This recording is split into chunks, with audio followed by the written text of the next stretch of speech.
check out our newest feature release. I think you're going to absolutely love this one if you utilize communities. Now, our communities have both actions and triggers within workflows. So, what are the new communities, actions, and triggers? Well, this feature update allows you to seamlessly manage and automate group access, making your workflows even more dynamic and efficient. Why this matters and how it's going to help you within your business.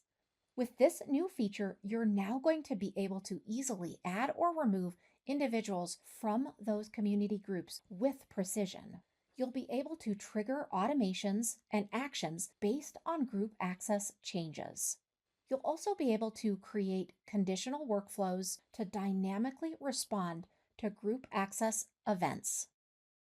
What we need to do next is access workflows.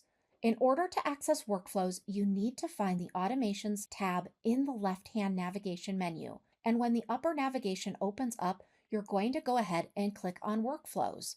From there, go ahead and click plus Create Workflow. Now, you can start from scratch or you can edit any existing workflow. For this example, and as general, I like to go ahead and create from scratch because it gives me a lot more flexibility. I don't need to waste my time deleting anything, and so that's what I choose. So the first thing that you always want to do within a workflow is add that trigger. So go ahead and click on the Add Trigger, and for this example, we're going to use a contact tag. The next thing that you need to do after you add a trigger is you need to start adding your actions. What do you want to happen after this workflow is triggered? So I'm actually going to have you choose the if else action. And in that condition segment, I'm going to have you go to contact details. That is what you're going to go ahead and select, contact details, in the drop-down menu of the special settings that you can choose. Go ahead and select the tag that you would like to utilize for this action, or create one just to test this. Now you're going to go ahead and add an operator and a required trigger. This is going to include the operator, and then it's going to add the registered trigger. So the tag is added, this tag includes, and now you select that tag. The next thing you want to do is add an additional branch. This is what gives us the if or else, so you have more than one option for them to choose.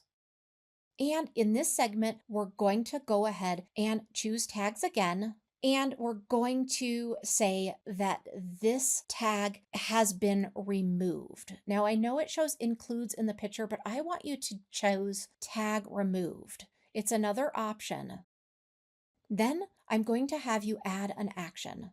Go ahead and click on the plus button to add these additional actions. The next action I'd like you to add is grant group access. Now you're going to go ahead and select the group whose access you want to provide for this user. Now, if you'd like to add another action, you can actually choose to revoke group access.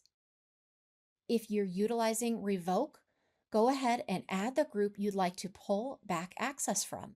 Here's an overall view of the general workflow that we're building. Guys, you can get creative with this. This is a general workflow, but you can turn this into anything that you want.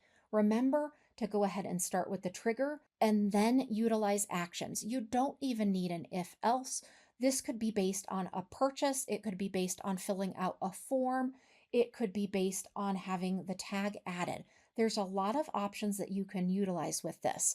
If you want some more help, as always, we're here to help.